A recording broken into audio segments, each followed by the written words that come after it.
अस्सलाम वालेकुम नाज़रीन। आज का जो हमारा टॉपिक है वो पाकिस्तान और इंडिया के बारे में है। पाकिस्तान और इंडिया के दरमियान कई जंगें हो चुकी हैं। आजकल सोशल मीडिया पर एक वाक़या बहुत बयान किया जाता है।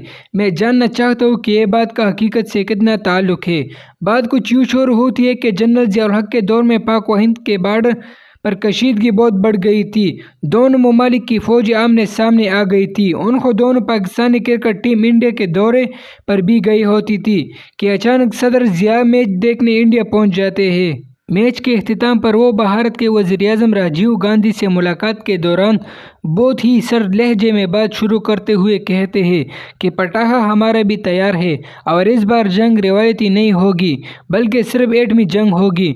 लोग हलाकू खान और चंगेज़ खान को भूल जाएंगे और सारी दुनिया ज़िया और राजीव गांधी को याद रखेगी। अगर पाकिस्तान पूरा तबाह भी हो गया तो फिर भी मुसलमान जिंदा रहेंगे, क्योंकि मुसलमान दुनिया के बहुत सारे ममालिक में आबाद है और तादाद में करोड़ों है। लेकिन हिंदू सारे ख़त्म हो जाएंगे क्योंकि 99.9% हिंदू इंडिया में वाबस्ते हैं और इंडिया सफाहिस्ती से मट जाएगा। अगर आपने मेरे पाकिस्तान पहुंचने से पहले अपनी फौजी बॉर्डर से वापस ना मंगवाई तो पाकिस्तान की सरजमीन पर कदम रखते हुए मेरे मुंह से सिर्फ फायर का लफ्ज़ निकलेगा और फिर बाकी कुछ नहीं बचेगा। कहते हैं कि राजीव गांधी के माथे पर पसीने आ गया और इसने वाक़या LOC से फौज वापस बुला लिया और इसी तरह सदर ज़िया की धमकी से ये एटमी जंग रुक गई। इस वाक़े की क्या हकीकत है, किसी हद तक सच्चाई पर मुबनी है?